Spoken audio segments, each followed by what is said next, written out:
माध्यमिक शिक्षा बोर्ड राजस्थान अजमेर उच्च माध्यमिक परीक्षा 2021 अर्धवार्षिक और 2022 वार्षिक परीक्षा 2 घंटे 45 मिनट का आपका ये समय रहने वाला है और कक्षा 12 रसायन विज्ञान का ये प्रश्न पत्र है। दोस्तों, आपके अर्धवार्षिक एग्जाम में इसमें से काफ़ी क्वेश्चन एज इट इज आने वाले हैं। इसके अलावा मैं इस पेपर में आपको ये भी बताऊंगा कि आपको कल क्या क्या पढ़ के आना है एग्जाम देने के लिए। अर्धवार्षिक में आपके कौन कौन से टॉपिक आपको पढ़ने, जहाँ से क्वेश्चन आपको 100% मिलने की संभावना है। नंबर 1, जिंक ऑक्साइड को गर्म करने पर यह पीला हो जाता है। इस प्रक्रम में उत्पन्न क्रिस्टलीय ठोस दोष है। वेरी वेरी इंपॉर्टेंट क्वेश्चन है, क्योंकि दोषों से आपको एक एफ केंद्र से भी आप पढ़ के जरूर जाओगे।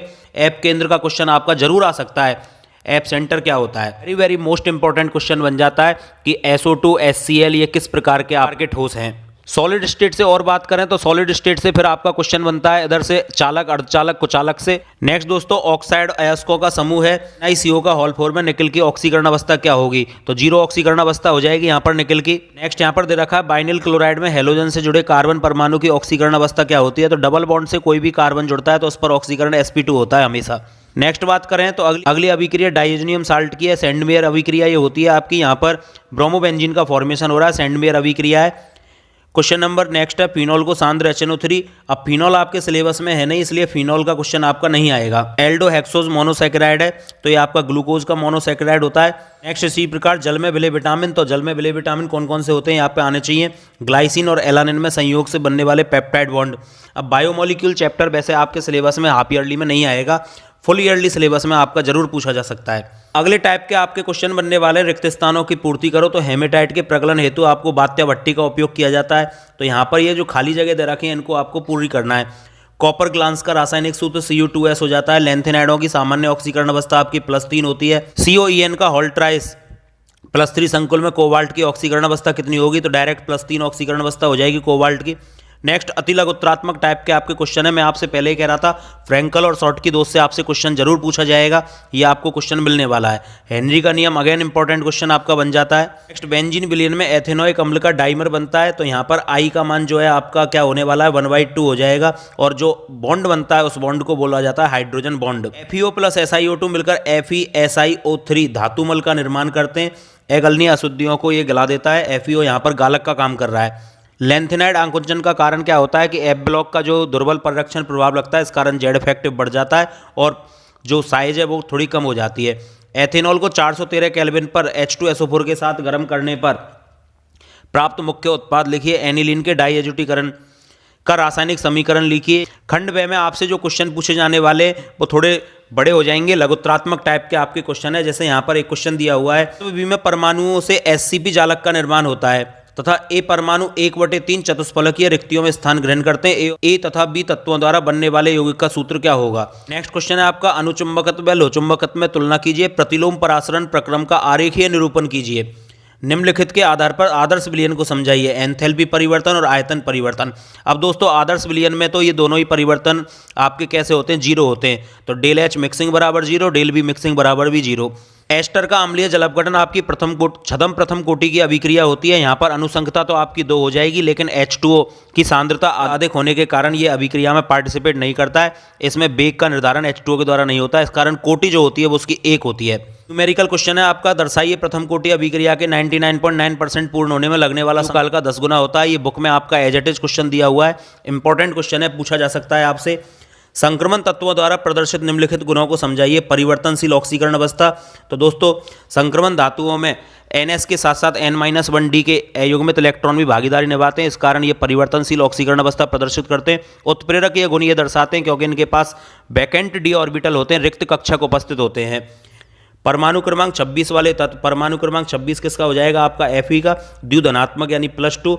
अब 3d6 4s2, इसमें से 2 इलेक्ट्रॉन निकल जाएंगे तो 4 अनपेयर्ड इलेक्ट्रॉन बचेंगे इसके पास, और 4.8 इसका चुंबकीय आघूर्ण आ जाएगा। आइए आवंत को दर्शाते हुए कार्बोनिल समूह का कक्षकीय आरेख बनाना है आपको। किताब का एज इट इज क्वेश्चन है, बड़े आराम से आप इसको कर सकते हो। नेक्स्ट आपसे पूछ रहा है मेथेनॉल का ऑक्सीकरण किया जाएगा तो एल्डिहाइड बन जाएगा, और फिर उसकी अभिक्रिया ग्रिग्नार अभिकर्मक से करोगे, और फिर फर्दर इसकी अभिक्रिया वाटर के साथ आपको करनी है। तो AVC का आपको सूत्र लिखना है। HCOOH CH3COOH Cl CH2COOH को अम्लीयता के बढ़ते क्रम में लिखना है, तथा ऑर्थो तथा पैरा स्थितियों पर नाइट्रो समूह फिनॉल की अम्लीय सामर्थ्य को बढ़ा देता है।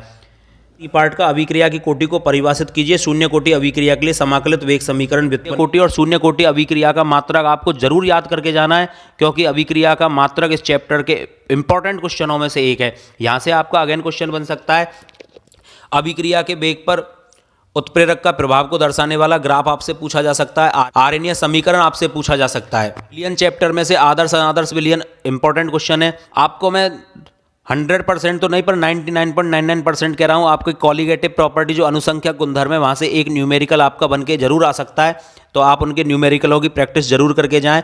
मोलरता से क्वेश्चन आपका पूछा जा सकता है। आप अभिक्रिया के वेग का मात्रक और आर्यनीय समीकरण, प्रथम कोटि, द्वितीय कोटि, शून्य कोटि अभिक्रिया के मात्रक, इनकी प्रैक्टिस जरूर करके जाएं। सीधा अर्धायुकाल प्रथम कोटि का, शून्य कोटि का अर्धायुकाल, समाकलित वेग समीकरण डायरेक्ट आपसे आने चाहिए। अभिक्रिया की अनुसंख्यता आपसे पूछी जा सकती है और अभिक्रिया की कोटि आपसे पूछेगा तो केवल किताब के एग्जाम्पल जो हैं उनको ही आपसे पूछेगा, इसके अलावा आपसे कोई नहीं पूछ सकता। सक्रियण ऊर्जा के आधार पर आप अभिक्रिया के वेग को परिभाषित कीजिए। ताप पर निर्भरता को सक्रियण ऊर्जा के आधार पर समझाइए। तो ये आर्यनीय समीकरण आपको पूरा समझाना है। यहाँ पर कार्बन हैलोजन में CX आबंध की प्रकृति बतानी है। बेंजीन में FeCl3 की उपस्थिति में Cl2 के साथ अभिकृत करने पर X यौगिक बनता है। तो ये आपका ऑर्गेनिक केमिस्ट्री का क्वेश्चन है, आप इसका स्क्रीनशॉट भी ले सकते हो। कोई क्वेश्चन आपके समझ में नहीं आए तो आप मेरे से पूछ सकते हो। नेक्स्ट क्वेश्चन है आपका DDT पाउडर का पूरा नाम। बहुत इंपॉर्टेंट क्वेश्चन है, वार्षिक एग्जाम में काफी बार ये आ चुका है, अर्धवार्षिक में भी पूछा जा सकता है। Para dichloro diphenyl trichloro ethane इसका IUPAC नाम होता है पूरा। एथेनॉल की PCl5 के साथ अभिकृत करने पर X यौगिक बनता है। X को एल्कोहलिक KOH के साथ गर्म करने पर यौगिक Y बनता है। तो ये आपकी SN1 SN2 टाइप से हो जाएगी, न्यूक्लियोफिलिक सब्स्टिट्यूशन रिएक्शन है। दूसरी अभिक्रिया आप एल्कोहलिक KOH के साथ करोगे तो यहाँ पर आपका एल्कीन का फॉर्मेशन हो जाएगा। आगे क्वेश्चन दोस्तों अनुनादी संरचना पूछ रहा है एनिलीनियम आयन की, और ये ऑर्गेनिक के क्वेश्चन है, इनको आप ध्यान से देख सकते हो क्योंकि ऑर्गेनिक वाला पार्ट आपका अर्धवार्षिक परीक्षा में थोड़ा कमी आने वाला है, इस कारण मैं इन पर ज़्यादा फोकस नहीं कर रहा हूँ। आपको इनको डायरेक्ट मैं बता रहा हूँ, आप स्क्रीनशॉट लेकर इनको सॉल्व कर सकते हो। नेक्स्ट अगेन इंपॉर्टेंट क्वेश्चन आपका आने वाला है, संकुल यौगिकों से आपका क्वेश्चन बनने वाला है। ऑक्सीकरण अवस्था आपसे पूछ सकता है, एक आपसे आयनन समवयवता के बारे में पूछा जा सकता है। इसके अलावा आपसे जो क्वेश्चन सबसे ज़्यादा पूछा जाएगा वो संकरण आपसे पूछा जाएगा। संकरण कोई कॉम्प्लेक्स देकर आपसे संकरण, आकृति, चुंबकीय आघूर्ण, संरचना, इनको पूछा जा सकता है आपसे। और एक IUPAC नाम तो आपका 100% आने ही वाला है, उसको तो कोई रोक ही नहीं सकता, उस पर तो मैं 100% दावा कर सकता हूं। तो संकुल यौगिकों के IUPAC नाम आप जरूर देख के जाएं। होमोलैप्टिक तथा हेट्रोलैप्टिक संकुल को परिभाषित कीजिए। TiH2O का होल 6+3 विलयन रंगीन होता है, कारण बताइए। और यहाँ पर आपसे CFT थ्योरी पूछी गई है अष्टफलकीय ऑक्टाहेड्रल के लिए। नेक्स्ट आपसे पूछ रहा है CONH3 का होल 5SO4 Br तथा CONH3 का होल 3 Br SO4, ये आपके आयनन समाप्त देगा। यहाँ पर एक भी अनपेयर्ड इलेक्ट्रॉन नहीं बचेगा। COF6-3 में F एक दुर्बल क्षेत्र लिगेंड है जो युग्मन नहीं कर पाएगा, और अनपेयर्ड इलेक्ट्रॉन अयुग्मित इलेक्ट्रॉन शेष रहने के कारण ये अनुचुंबकीय गुण प्रदर्शित करेगा। अब यहाँ से दोबारा आपसे वहाँ पर अष्टफलकीय CFT पूछ ली थी, यहाँ पर चतुष्फलकीय संकुल के लिए CFT थ्योरी आपसे फिर से पूछ रहा है। तो इन दोनों को आप देख के जाएं, दोनों के डायग्राम जस्ट एक दूसरे के अपोजिट हैं। तो मैं उम्मीद करता हूं वीडियो आपको पसंद आई होगी। मिलते हैं नई अपडेट के साथ नई वीडियो में। जय हिंद।